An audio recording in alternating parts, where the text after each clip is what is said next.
વિદ્યાર્થી મિત્રો મજામાં. આજના વિડીયોની અંદર આપણે 14મા નંબરનું ચેપ્ટર છે સંભાવના એ શરૂ કરવા જઈ રહ્યા છે. 9મા ધોરણની અંદર તમે સંભાવના વિશેનું જ્ઞાન તો લઈ લીધેલું છે. ફરીથી એકવાર ટૂંકમાં સમજાવી દઉં. સંભાવના શું છે? તો ધારો કે કોઈ એક પ્રયોગ કરવામાં આવે, એ પ્રયોગની અંદર જે પરિણામો હોય ને, કેવા પરિણામો? સમસંભવિત પરિણામો હોય. આનો મતલબ શું એ સમજાવી દઉં. આ શબ્દનો મતલબ, ધારો કે કોઈ એક સિક્કો ઉછાળ્યો છે, તો એ સિક્કો ઉછાળવાથી આપણને બે પરિણામ મળવાનું. એક તો કાં તો છાપ આવશે, કાં તો કાંટો આવશે.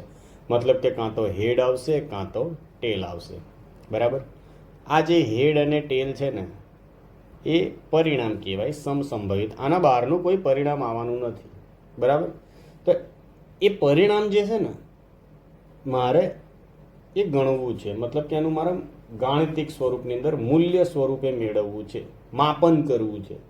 તો રિયલની અંદર સંભાવના છે શું? એ માપન છે. જે રીતે આપણે ટકા શોધીએ છીએ ને, 0 થી 100, 100ની અંદર ટકા શોધાય ને, એવી રીતે સંભાવના હોય ને, એ 0 થી 1ની અંદર મપાય છે. જે હવે આપણે શરૂ કરીએ. બરાબર. સંભાવના છે એનું એક સૂત્ર છે જે તમારી સ્ક્રીન ઉપર દેખાતું હશે. P ઓફ E આના વંચાય. ઈનો મતલબ થાય છે ઇવેન્ટ, ઘટના. ધારો કે કોઈ એક પ્રયોગ કરવામાં આવ્યો છે, એ પ્રયોગ હોય ને એની અંદર આપણને પરિણામ મળે. એ કુલ જે પરિણામ હોય એ, અથવા તો કુલ જે પ્રયત્ન હોય એ. એના સિવાય નિશ્ચિત ઘટના હોય, સાનુકૂળ પરિણામ હોય એના માટે. હવે આ વસ્તુ હું સમજાવી દઉં તમને.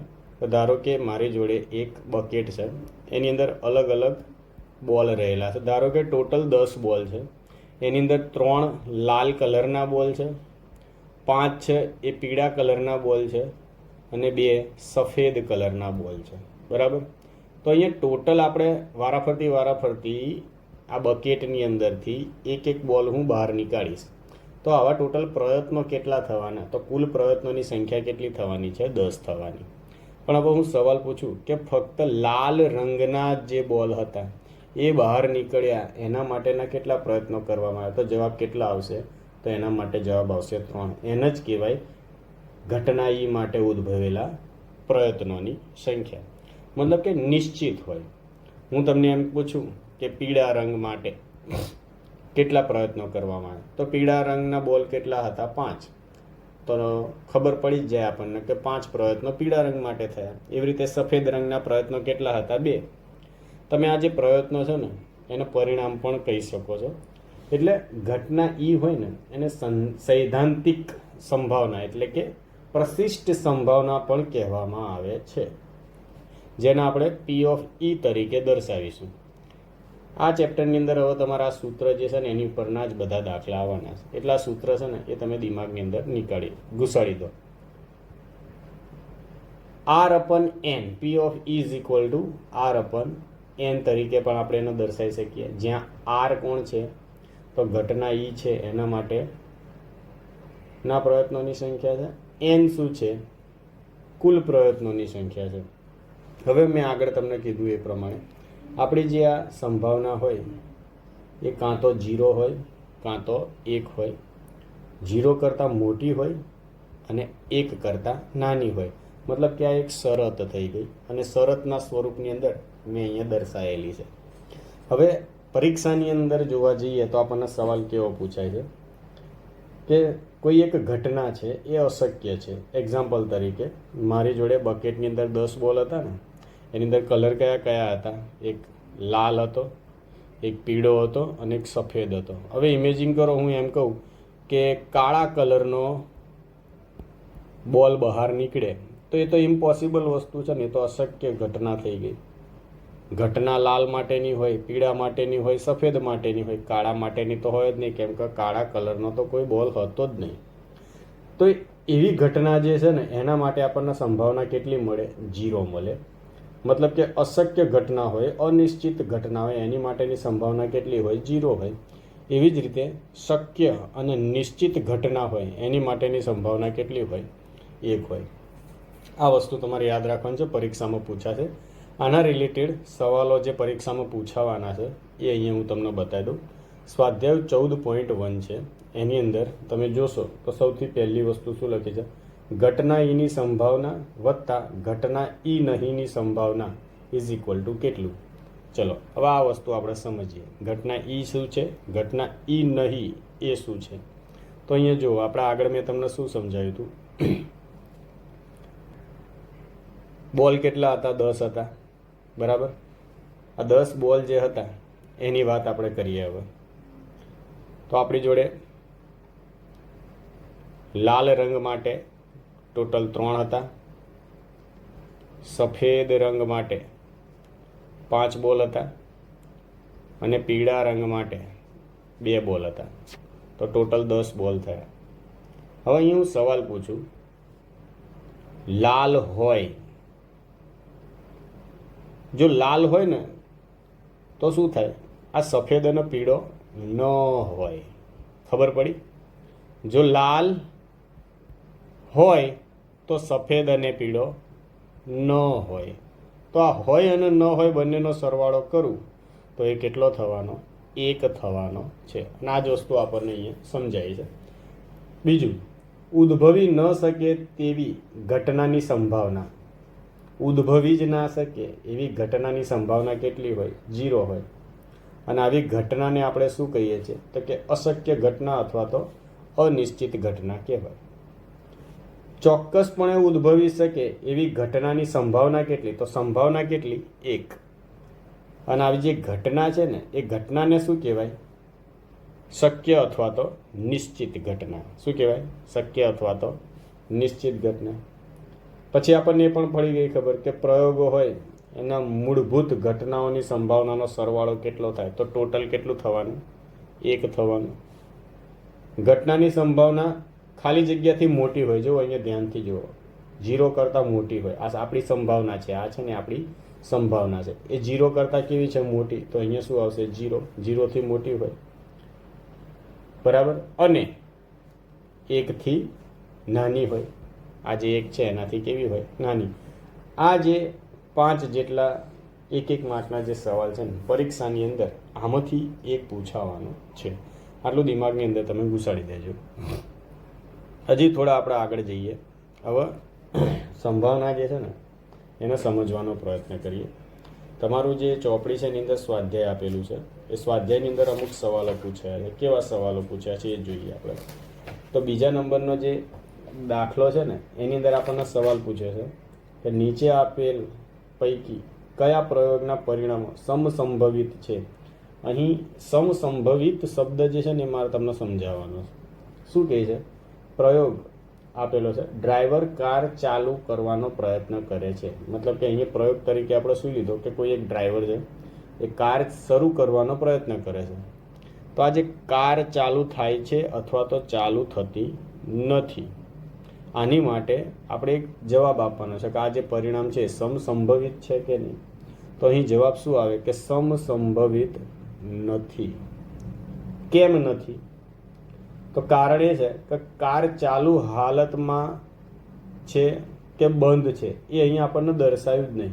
મતલબ પહેલાં આપણને નથી કીધું કે કાર છે ને બધી કાર છે ને જેટલી કોઈ પણ કાર હોય, 1 કાર અથવા તો 10 કાર હોય, બધી કાર છે ને એ ચાલુ પરિસ્થિતિમાં છે. મતલબ કે બગડેલી નથી. જો ચાલુ પરિસ્થિતિમાં હોય એના પછી તમે પરિણામ આપી શકો કે હા ચાલુ થાય છે અથવા તો ચાલુ થતી નથી. સમજી ગયા? એવી જ રીતે અહીં બીજો આપણને પ્રયોગ આપ્યો છે. ખેલાડી છે બાસ્કેટબોલને ટાંકી બાસ્કેટમાં નાખવાનો પ્રયત્ન કરે છે. હવે અહીં બાસ્કેટબોલ છે ને એને નાખવાનો પ્રયત્ન કર્યો તો એના માટે તમે જોશો ને તો આપણને પરિણામ શું છે? તે ટાંકીને બાસ્કેટમાં નાખે છે અથવા તો ચૂકી જાય છે. હવે બાસ્કેટબોલ રમતા હોય ને ખેલાડી હોય, એ ખેલાડી કેવા હોય? તો પ્રશિક્ષિત હોય, એમને ટ્રેનિંગ કરેલી હોય, કુશળ હોય, તો જે બાસ્કેટની અંદર નાખી શકે અથવા તો ચૂકી જાય. પણ હવે કોઈ બી રેન્ડમ માણસને ઉઠાવીએ જેને બાસ્કેટનું નોલેજ જ નથી અને એ નાખવા જાય તો આપણને અહીંયા મેન્શન કરેલું નથી. શું મેન્શન નહીં કરેલું? કે ખેલાડી છે ને એ કુશળ છે બાસ્કેટબોલમાં કે પ્રશિક્ષિત છે, આ વસ્તુ આપણને જણાઈ નથી. તો અહીં શું આવશે? સમસંભવિત પરિણામ ના કહેવાય. હવે સમસંભવિત કોને કહેવાય? તો અહીં તમને ખબર પડશે. જો ખરા ખોટા પ્રશ્નો જવાબ આપવાની કસોટી છે. આ કસોટી છે એની અંદર શું થાય? જવાબ સત્ય છે કે અસત્ય. તો આ જે પરિણામ છે ને એ સમસંભવિત છે. કારણ કે પ્રશ્નનો જવાબ હોય ને એ કાં તો સત્ય હોય કાં તો અસત્ય હોય. આ બે સિવાય ત્રીજું વસ્તુ હોતું નથી. હોશિયાર પણ જવાબ આપી શકે અને હોશિયાર ના હોય એ પણ આપી શકે. પ્રયોગ, બાળક જન્મ્યું છે તે બાબો હોય કાં તો બેબી હોય, એના સિવાય ત્રીજી વસ્તુ તો કાંઈ થવાની જ નથી. મતલબ આ પરિણામ કેવો છે? સમસંભવિત પરિણામ છે. હવે આપણે વાત કરવાની છે ચોથા નંબરના દાખલાની. શું લખ્યું છે કે નીચેનામાંથી કયા વિકલ્પ ઘટનાની સંભાવના ન હોઈ શકે? અહીં આપણને એટલી ખબર છે કે સંભાવના 0 થી 1ની વચ્ચે હોય. હવે આપણે અહીંયા સંખ્યા રેખા આ રીતે કંઈક દોરીએ અને અહીંયા 0 દર્શાવું, હું અહીંયા 1 દર્શાવું, તો વચ્ચે જે કોઈ આંકડા મને મળવાના એ કેવા મળશે? તો 0.1, 0.2, 0.3, મતલબ આ હોય. ચલો આટલું ક્લિયર. બીજી વસ્તુ, અહીંયા એક્ઝેક્ટ સેન્ટરની અંદર જોવા જઈએ તો કંઈક અડધો હોય કે નહીં? મતલબ કે આપણને પી છેદમાં ક્યુ સ્વરૂપની અંદર કોઈ સંખ્યા મળે તો એ પણ 1, 0 અને 1ની વચ્ચે હોઈ શકે. મતલબ એ પણ હોય, ડી પણ હોય. હવે વાત કરવાની છે આ બંનેની. તો જુઓ, ઋણ હોય તો 0 થી નીચે તો નથી જ મળવાનું, તો આ તો ના જ હોય. આની વાત આવી. અહીંયા કન્ફ્યુઝન રહેશે છોકરાઓ કે આની અંદર શું આવે? તો જુઓ, આ 15% છે ને એને મારે લખવા હોય તો 15/100 લખી શકાય. તો આ પી છેદમાં ક્યુ સ્વરૂપ થઈ ગયું, મતલબ કે આ હોઈ શકે. તો જવાબ શું આવશે? અહીંયા આપણને ન હોઈ શકેની અંદર જવાબ કયો આવવાનો? બી જવાબ આપવાનો છે. હવે આ ઉદાહરણ જે છે ને એ મારે સમજાવવાનું છે. આ ઉદાહરણ પરથી હું તમને આ સેન્ટેન્સ સમજાવી શકીશ કે પ્રયોગની તમામ પ્રાથમિક ઘટનાની સંભાવનાનો સરવાળો કેટલો થાય? 1 થાય. અને આ વસ્તુ છે ને આપણે આગળ 1 માર્કની અંદર જોયું. ક્યાં જોયું? તો એ તમને હું બતાવી દઉં. આ વસ્તુ ક્યાં જોઈ આપણે? અહીંયા જો, આ દેખાય છે? હોય ન હોય અને બીજું તમામ પ્રાથમિક ઘટનાનો સરવાળો કેટલો થાય? 1. આ બંને વસ્તુ આપણે આની અંદર સમજી જઈશું. તો ચલો સમજીએ થાય છે શું. આપણને રકમ વાંચીએ. એક થેલામાં લાલ, ભૂરો અને પીળો એમ 3 સમાન કદના દડા આપેલા છે. કૃતિકા થેલામાંથી જોયા વગર યાદચ્છિક રીતે, મતલબ રેન્ડમલી દડો પસંદ કરે તો એ દડો પીળો હોય, લાલ હોય, ભૂરો હોય, એની સંભાવના શોધવાની. તો સૌથી પહેલાં આપણે સંભાવનાનું સૂત્ર તમને ખબર છે, એ સૂત્ર લખી કાઢીએ. ચલો,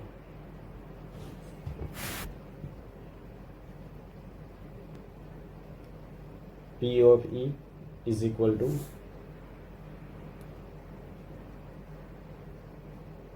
કુલ પ્રયત્નોની સંખ્યા અને ઘટના E માટેના સાનુકૂળ પ્રયત્નોની સંખ્યા. ચલો હવે આપણે અહીંયા સમજીએ. આ વસ્તુ છે એને હું P of E is equal to R/N વડે દર્શાવી શકું.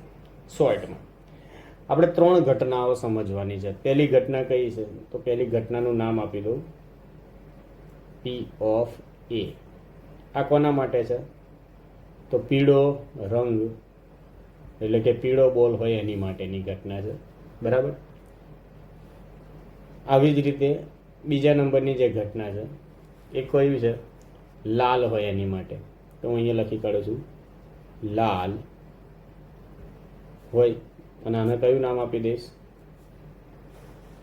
P of B નામ આપી દઉં. હવે આપણે ત્રીજી જે સંભાવના છે એની વાત કરીએ. ત્રીજો કયો કલર છે? ભૂરો હોય અને આને નામ આપી દઈશું P of C. આ ત્રણેય માટે આપણે જો સંભાવના સૂત્ર એપ્લાય કરીએ તો P of A is equal to શું લખાય? R/N લખાય. ટોટલ કેટલા પરિણામ છે? તો દડા 3 કલરના છે એટલે 3 થયા અને ફક્ત પીળા રંગનો એક જ દડો છે એટલે 1/3 જવાબ આવે. આવી જ રીતે આની અંદર જો હું સૂત્રની અંદર રકમ લખું તો ટોટલ કેટલા દડા? 3. મતલબ કુલ પરિણામોની સંખ્યા કેટલી? 3 છે. અને લાલ રંગનો દડો કેટલો છે? 1 જ છે. એવી જ રીતે ભૂરા રંગ માટે પણ જોવા જઈએ તો આપણને આન્સર શું મળવાનો? 1/3. અહીં આપણે તમે ધ્યાનથી જોશો તો આપણને સંભાવના કેટલી મળી? પીળા રંગ માટે 1/3, લાલ રંગ માટે 1/3 અને ભૂરા રંગ માટે 1/3.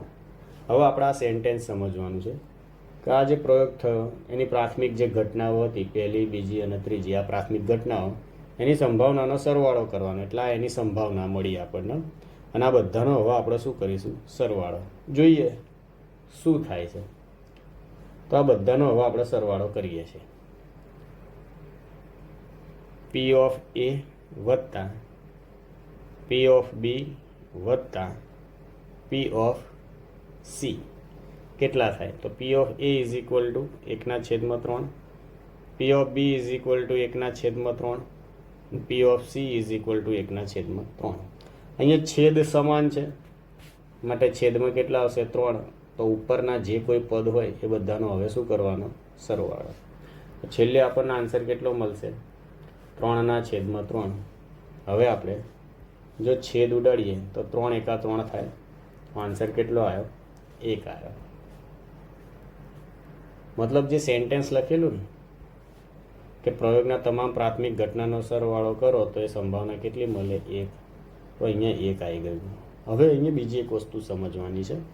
અહીંયા આપણે શું હોય ન હોયની વાત કરીશું. શું હોય અને ન હોય. અહીંયા જો પીળો હોય, હું એમ લખું કે પી ઓફ એ પીળો હોય માટેની સંભાવના. તો લાલ અને ભૂરો શું છે? પીળો ન હોય એના માટેની થઈ કે નહીં? તો આ પી ઓફ બી અને પી ઓફ સીની જગ્યાએ હું અહીંયા પી ઓફ એ બાર તરીકે દર્શાવીશ આ બંનેને. મતલબ કે હોય અને ન હોય, મતલબ કે પી of A plus P of A bar is equal two પણ 1 થાય કે નહીં?